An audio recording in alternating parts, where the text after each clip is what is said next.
On va parler un peu de cette histoire-là autour de Patrick Cohen, des gens du PS et évidemment de Thomas Legrand, un journaliste de France Inter. C'est un truc assez scandaleux qui vient de se passer. Ils ont été chopés tout simplement en flagrant délit de complot pour manipuler les élections. Oui, messieurs, dames, quand on vous dit que la gauche et les journalistes, tout est lié, eh bien ici, en voici une jolie preuve, et une preuve exemplaire, puisqu'en fait, elle montre absolument tout, ce que tout le monde dit depuis des années, voilà, ce que beaucoup de gens ont du mal à comprendre, et pourtant ce qui est une réalité totale. La gauche et les journalistes sont de mèche. Ils sont de mèche, ils ont exactement les mêmes idéologies, et évidemment, le service public est de gauche. Puisque ces mêmes journalistes traînent qu'avec des gens de gauche et font des petits complots à droite à gauche pour faire élire des gens de gauche. On va voir tout ça dans cette vidéo-là, mais c'est assez scandaleux ce qui se passe. Il y a eu quelques réponses à droite à gauche, quelques prises de parole. Je vous ai fait un micmac un peu de tout ça, donc on va découvrir ça dans cette vidéo. Il y a eu également un communiqué officiel qui a été fait par le Parti Socialiste pour répondre à cette affaire. C'est un truc de malade, ce qui vient de se passer.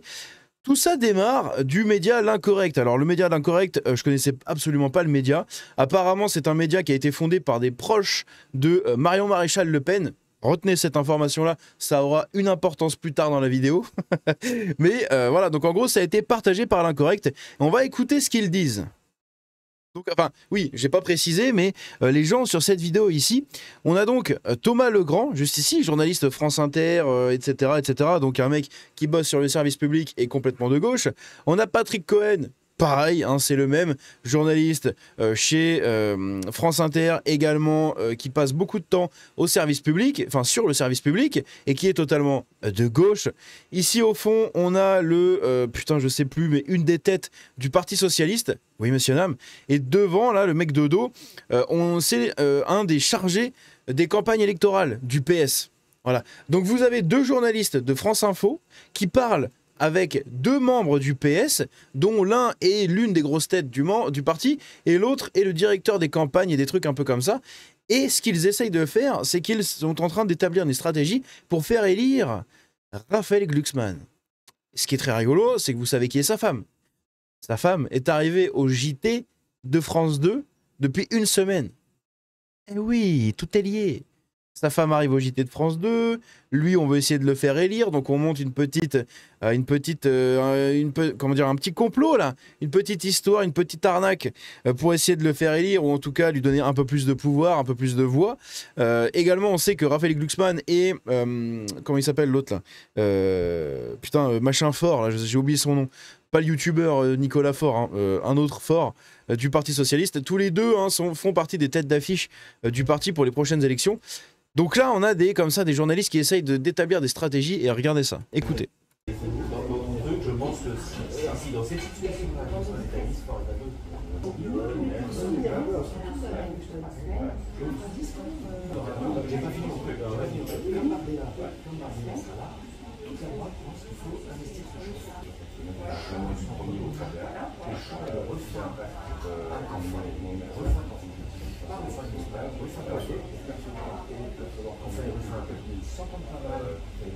ces deux-là.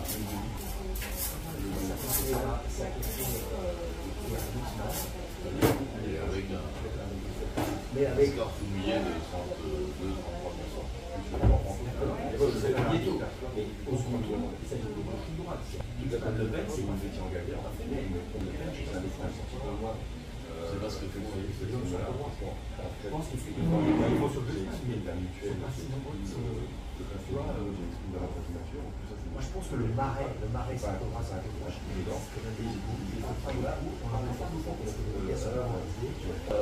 Ils écoutent France Inter, ils écoutent et ils écoutent en masse. C'est ouf, hein. C'est ouf. Si vous n'avez pas tout compris, si vous n'avez pas eu le temps de tout lire, c'est pas grave, vous allez comprendre. Hein. En gros, ces quatre personnes-là, donc je le rappelle, deux représentants du PS et deux journalistes de France Inter et du service public, sont en train d'établir une stratégie pour faire élire Raphaël Glucksmann ou au moins le faire arriver au second tour, etc., des élections, tout en établissant des stratégies contre Rachida Dati, où en gros ils sont en train de dire qu'ils font ce qu'il faut pour flinguer tout simplement la prochaine élection avec Rachida Dati. Bref, c'est scandaleux.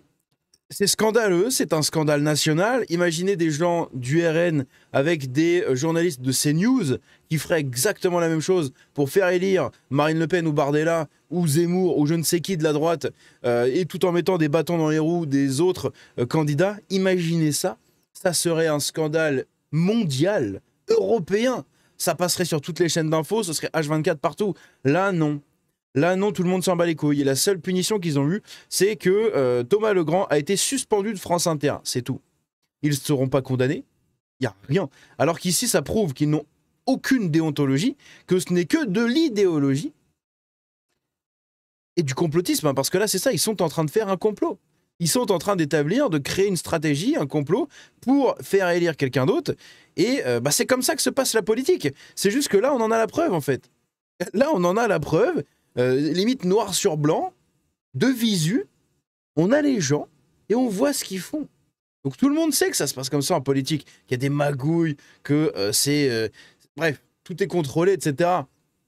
On le sait que tout fait partie, même ceux qui se jouent d'opposition sont en fait des gros profiteurs du système, qui ne veulent pas lâcher le système. C'est pour ça que Bayrou est toujours en place après presque 1 an à la tête du gouvernement.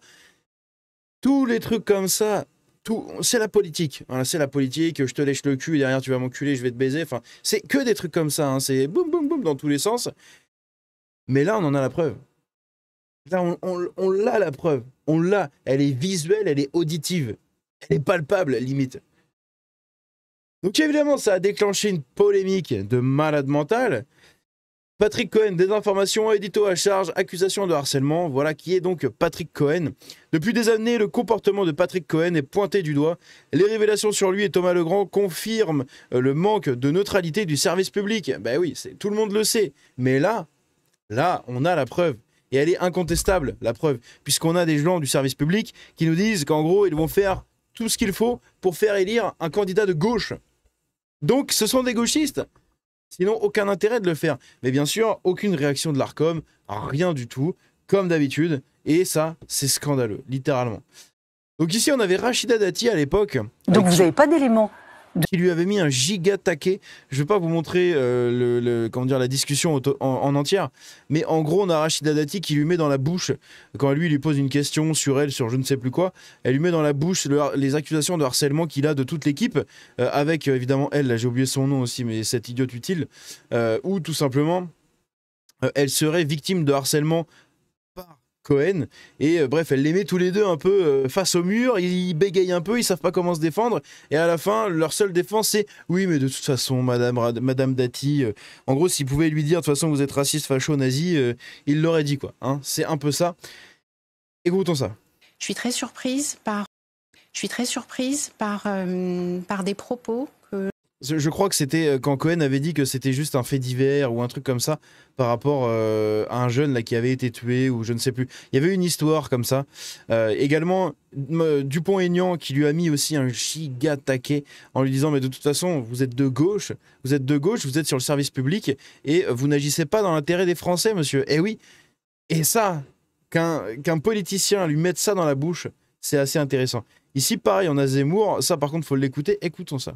1, les médias pèsent sur l'opinion. 2, vous menez, vous, un combat politique comme tous les médias. Et vous le menez au nom d'une certaine idéologie politiquement correcte. Et vous le savez très bien. Vous avez oublié ce que c'était, Zemmour, le journaliste. Je vous ai connu journaliste, vous n'êtes plus journaliste. Moi, je fais du journalisme, le réel. Cohen, le réel.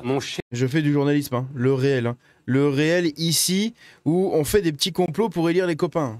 C'est vous qui ignorez le réel. Moi, c'est moi qui le connais beaucoup mieux que vous. Ah. Et en plus, Patrick Cohen, je vais vous dire, le journalisme, à la naissance du journalisme, c'est-à-dire en 1830, il est au départ, il fait de la politique tout de suite contre Charles X. Moi, vous non plus. Et deuxièmement, vous faites de la politique à chaque phrase. Vous menez un combat idéologique à chaque phrase et vous le faites depuis que je vous connais. Moi, au moins, je suis à visage découvert, je ne me cache pas derrière la fausse objectivité du journaliste. Et pas. dans les chicots. Évidemment, toujours le doigt là où ça fait mal. Hein. Ici, pareil, on a des réactions de Jean Messia. Voilà, de Jean Messia qui nous dit « Bonjour l'Arcom, bonjour Martin Adjari, donc le nouveau directeur de l'Arcom. Il y a 2 ans, vous me classiez personnalité politique d'hiver droite alors que je n'étais encarté dans aucun parti. Cela a entraîné ma censure des plateaux télé. Je vous demande de classer Patrick Cohen et Thomas Legrand, journalistes du service public, pris en flagrant délit de complot pour faire élire Glucksmann, comme personnalité politique de divers gauche. Je demande au service public de l'audiovisuel, hein, de licencier ces 2 journalistes, ainsi que Léa Salamé, qui est la femme de Raphaël Glucksmann, comme il l'avait fait pour Jean-François Achilli, pour atteinte grave à la déontologie journalistique. Et merde, ici je me suis paumé dans les trucs. C'était où? Parce qu'on avait pas mal de trucs à voir. Hein. Donc ici la déclaration, là pareil, on a des gens, voilà, Glucksmann. Regardez, Glucksmann c'est lui. Hein.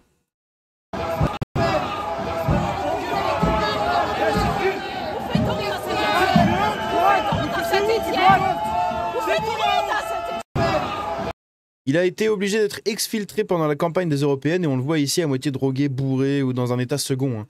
Et vous allez voir, il y a un autre extrait sur lui.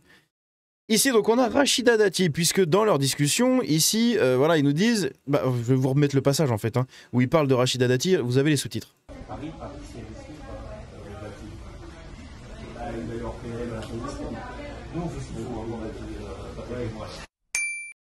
vous avez Thomas Legrand qui dit, en parlant aussi de lui et de Patrick Cohen, « Nous, on fait ce qu'il faut pour Dati. » Donc, ils font ce qu'il faut pour plomber une campagne électorale d'un opposant politique, voilà, d'un adversaire politique. Des journalistes qui vous disent ça. Je sais pas si vous vous rendez compte, hein. C'est un truc de fou. C'est vraiment un truc de fou. Et ils le font avec un autre parti, tout en jouant sur une pseudo-neutralité. Avec notre impôt. Enfin, nos impôts. Et donc ici, on a Rachida Dati qui a évidemment réagi à tout ça. Des journalistes du service public et Libération affirment faire ce qu'il faut pour m'éliminer de l'élection à Paris. Des propos graves et contraires à la déontologie qui peuvent exposer à des sanctions. Chacun doit désormais prendre ses responsabilités. Et ici, on a Rémi Cardon. Alors lui, c'est la giga blague, vous allez voir pourquoi après, ceux qui ne le connaissent pas.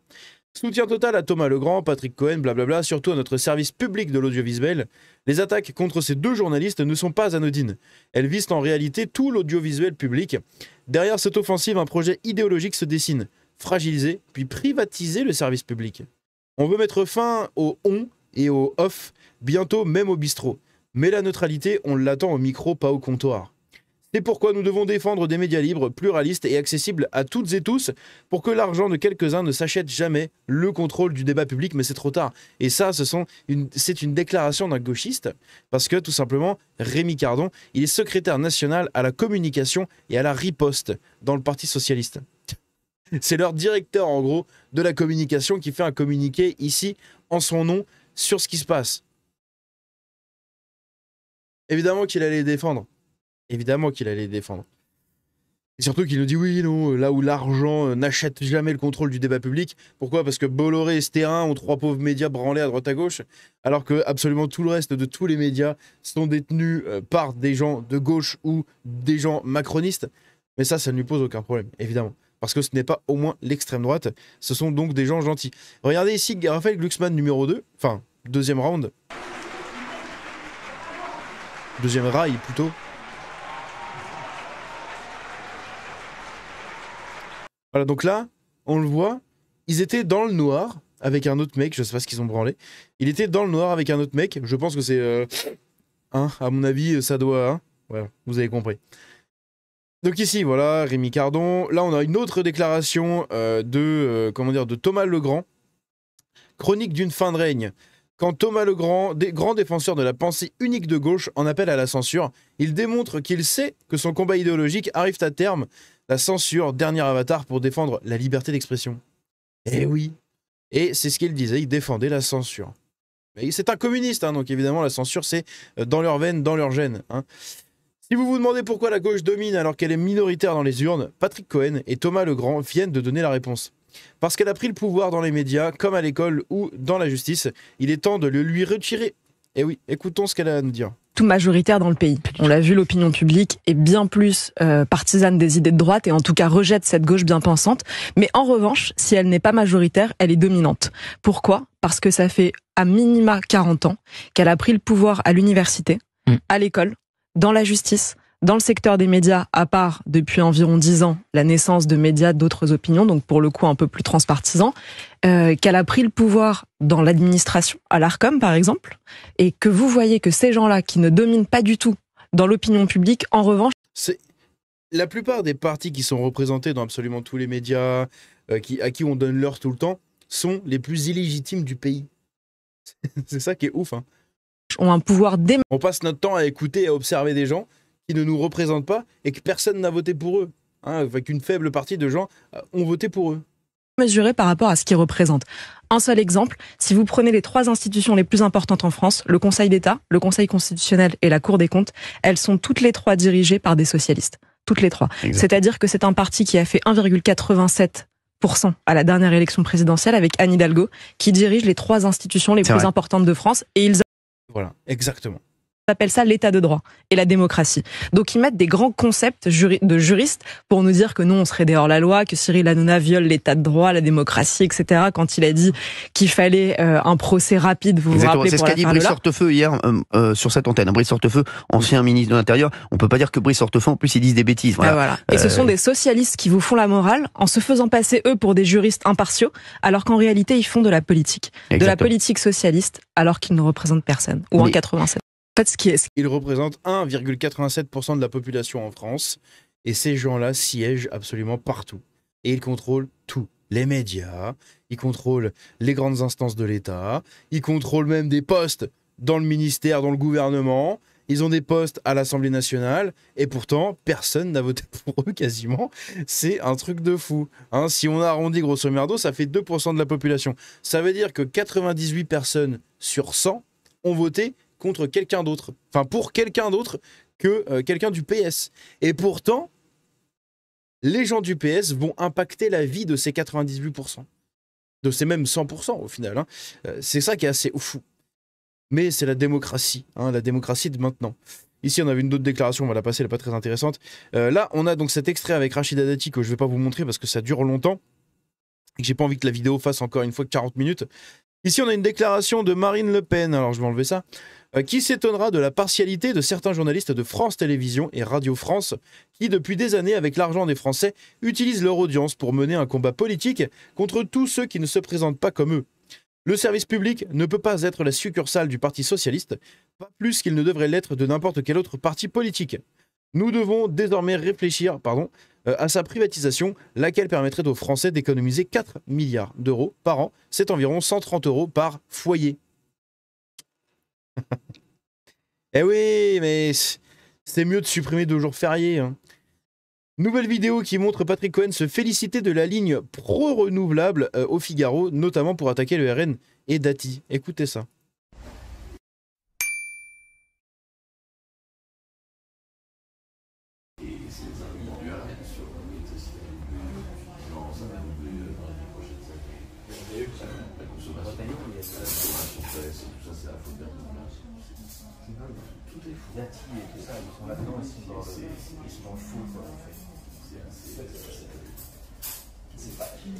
La bonne sphère, c'est pas dans le Figaro. Hein.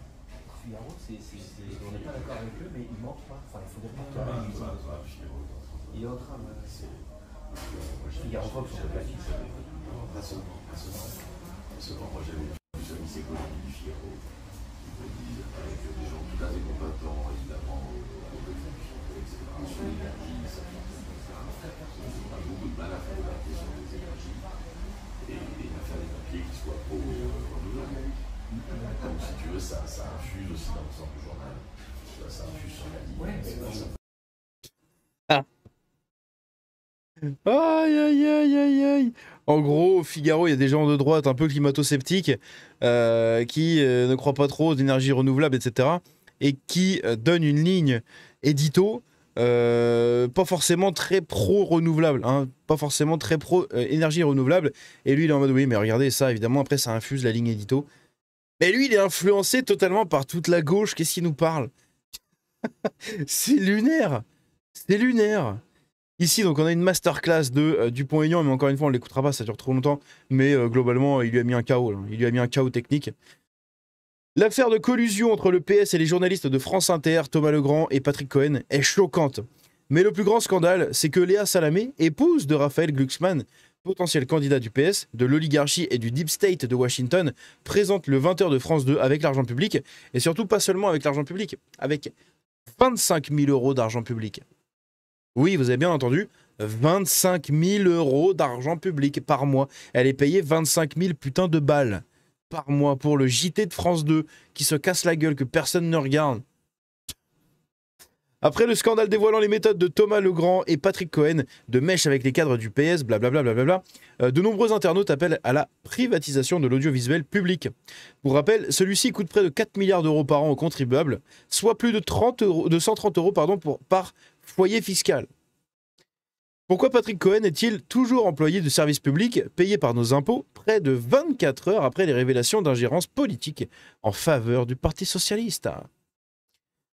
Ici, on a Zemmour qui a réagi en disant « L'audiovisuel public n'est plus qu'un outil de propagande au service de la gauche. Il mène le combat contre vous avec vos impôts. La preuve en images. Il faut privatiser l'audiovisuel public. » On a Pierre Sautarel de F2 Souche qui nous dit « Si les Français réalisaient l'arnaque qui consiste à présenter le centre-gauche comme une forme de neutralité, beaucoup de masques tomberaient. Car derrière cette prétendue modération, il n'y a ni équilibre ni impartialité, mais bien une idéologie précise, celle d'un camp sans ancrage populaire qui ne survit qu'en contrôlant les institutions, les médias et les réseaux d'influence. On fait croire à une voie du milieu, alors qu'il s'agit en réalité d'un projet politique extrémiste qui sert ses propres intérêts et qui n'a rien de neutre. Voilà. Toujours les mots justes. Ici, donc, on a Marion Maréchal qui nous dit « Incroyable vidéo prouvant l'existence d'une véritable mafia politique entre France TV et le Parti Socialiste. » Voilà. C'est ça, c'est avec le service public et tout simplement la gauche. Jean-François Achilly a été licencié pour faute grave de France Info pour avoir seulement discuté d'un projet de livre avec Jordan Bardella. Vous avez un mec qui discute d'un projet de livre avec un autre candidat, paf! Le mec, il est dégagé pour faute grave. Par contre, vous avez des gens qui sans pression, montent des complots et des stratégies visant à faire élire un candidat plutôt qu'un autre, je vais mourir, alors que c'est totalement interdit. C'est interdit de faire ça, ce sont des journalistes, il y a la déontologie de la neutralité et des faits, et ici, les gens sont clairement en mode « Non, mais de toute façon, nous on fait monter tel candidat, lui on va le redescendre, là on est déjà en train de faire ce qu'il faut pour flinguer sa carrière. » C'est scandaleux. Vraiment, c'est scandaleux. Des journalistes, blablabla, donc ça on l'avait déjà, quand Patrick Cohen réécrivait le drame de Thomas au bénéfice des tueurs. Je suis obligé de vous montrer une partie de cet extrait-là.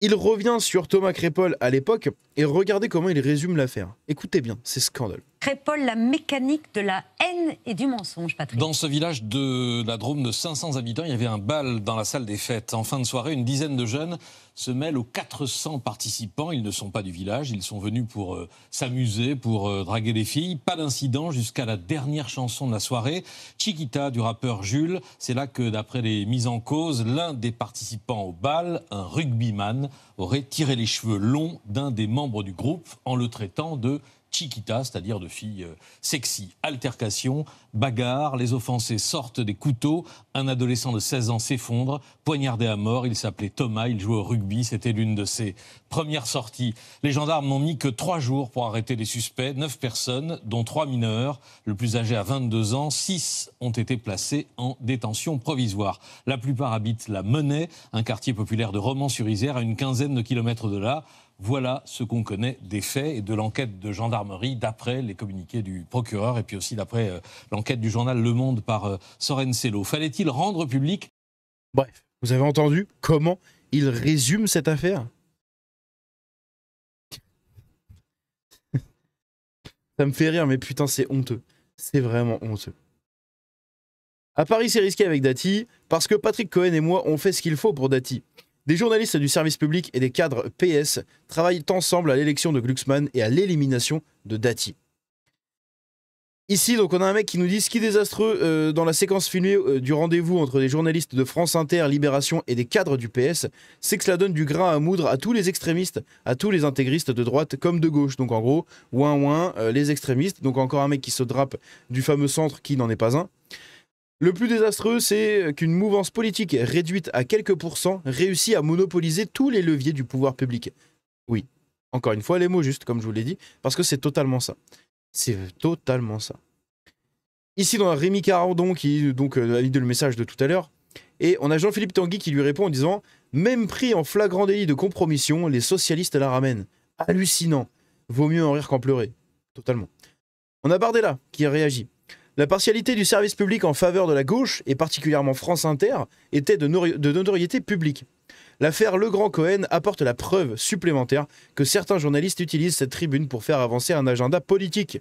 Où est l'ARCOM aux réactions à géométrie variable? Il est temps d'ouvrir le chantier de la privatisation de l'audiovisuel public. Les Français ne doivent plus être contraints de financer, avec leurs impôts, un média qui a renoncé à sa mission de neutralité et de pluralité. On a Radio France. Après le soutien de la Société des journalistes à Legrand et Cohen, la suspicion plane sur tous les journalistes. La SDJ de Radio France s'indigne de l'instrumentalisation par un média d'extrême droite, évidemment, ils sont obligés de le placer là, de propos volés et complètement sortis de leur contexte. El famoso contexte, ils nous refont le coup. Voilà, el famoso contexte. Nous déplorons que certains NN s'en servent déjà pour s'en prendre à l'audiovisuel public sans attendre d'explications. Nous sommes solidaires de Thomas Legrand et Patrick Cohen face à toutes ces attaques. Afouera littéralement. Patrick Cohen sera bien à l'antenne lundi sur le service public et contre-attaque. Et donc, Patrick Cohen a fait une déclaration dans la tribune, il a dit « Tous les coups sont permis, c'est hallucinant.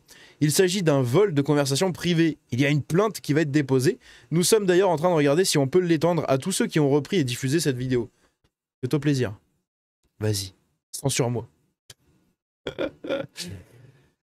Et on a John de Lorraine qui ironise en disant « Bonjour monsieur, vous allez être entendu au poste de police car vous avez relayé une vidéo de Patrick Cohen et Thomas Legrand qui disent comment ils vont manipuler les Français pour mettre en avant Raphaël Glucksmann. » Aïe aïe aïe. Bref, dites-moi ce que vous en pensez de cette vidéo-là. C'est une affaire absolument scandaleuse. J'espère que ça va péter, que ça va aller beaucoup plus loin que ça. On a eu un communiqué de presse qui a été fait, je l'ai partagé sur mon compte, je l'ai pas mis ici, alors attendez, parce qu'il faut le lire hein, quand même, le communiqué de presse, il est assez intéressant. Putain, c'était où? C'était là. Le communiqué de presse. On a ici donc un communiqué officiel du Parti Socialiste, où ils nous disent: le Parti Socialiste a pris connaissance des vidéos et articles diffusés par le média d'extrême droite L'Incorrect, fondé par des proches de Marion Maréchal Le Pen. Donc, alors je vois pas ce que ça a à voir ici, là, hein, le média d'extrême droite, L'Incorrect, fondé par des proches de Marion Maréchal Le Pen. Je ne vois absolument aucun putain de rapport. Il est où le rapport? Hein, vous cherchez le contexte H24, là je te demande où est le rapport entre ça, entre ces informations-là. Aucune. Mais voilà, c'est pour décrédibiliser encore plus le média. Enregistrant à leur insu un échange entre deux responsables du Parti Socialiste et deux journalistes. À l'insu de leur plein gré quand même, les mecs sont dans un resto. Ils sont pas dans une cave sombre au fin fond de Paris. Hein, ils sont dans un resto quand même. N'importe qui passe à côté d'eux les entend. Nous réaffirmons notre attachement à la libre communication des pensées et des opinions telles que prévues par notre Constitution, ainsi qu'à l'indépendance de la presse. Oh, c'est culotté! On s'est culotté de nous faire l'indépendance de la presse en BIC 2025 après un scandale où deux journalistes sont de mèche avec deux membres de partis politiques pour faire élire un mec. Ah, il fallait l'oser, il fallait avoir ces grosses burnes et les poser sur la table pour dire allez, la liberté de la presse. Oui, d'accord, la liberté de la presse. C'est vrai que oui. Au secours, sans déconner. Aïe, aïe, aïe, aïe. Donc, bref, garanti par la charte de Munich, blablabla. Tous les responsables politiques, sans exception, rencontrent la presse pour faire valoir leur point de vue. Oui, mais dans certains médias, t'en as beaucoup plus que d'autres quand même. Hein. Mais aucune collusion n'existe entre le Parti Socialiste et les journalistes, quels qu'ils soient. Non, absolument pas. Tout le monde a vu la vidéo, mais il n'y a absolument aucune collusion. Aucune. Il suffit pour s'en convaincre de lire ou d'écouter leurs éditoriaux. Voilà. Regardez leur travail. Hein. Voilà, regardez leur travail et faites-vous une idée. Mais tout le monde a déjà une idée sur eux. Tout le monde connaît Cohen Et le grand aussi. Le grand, j'avais pas vu son... Enfin, je me rappelais plus de son prénom, mais j'avais vu sa tête. Enfin, de son nom de famille. Mais sa tête, je la connaissais. Je savais que c'était un mec de France Inter et tout. Et de Libération. Bref. Les propos du média créés par Marion Maréchal Le Pen. Donc, tout à l'heure, c'était créé par des proches de Marion Maréchal. Là, maintenant, c'est créé par Marion Maréchal. Très bien. Relayé par la presse d'extrême droite, bien évidemment. Ont pour seul but d'entretenir une lecture complotiste du monde. Ah oui. Parce que là, ce que font les mecs...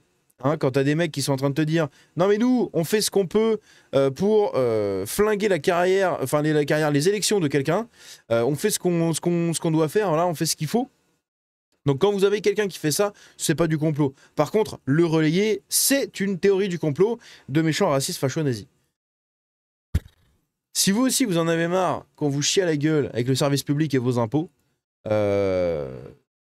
partagez toutes ces vidéos, partagez tous ces articles, parlez-en, il faut que ça devienne un scandale, il faut que ça devienne de notoriété publique, il faut que les gens lambda l'entendent, parce que c'est vraiment scandaleux. Bref, dites-moi tout dans les commentaires, n'hésitez pas à réagir à ça, abonnez-vous en activant la cloche, rejoignez-moi sur le Discord, sur les réseaux, tous les liens sont dans la description, le j'aime, le boost, le commentaire, on se dit à la prochaine, c'était Django, ciao.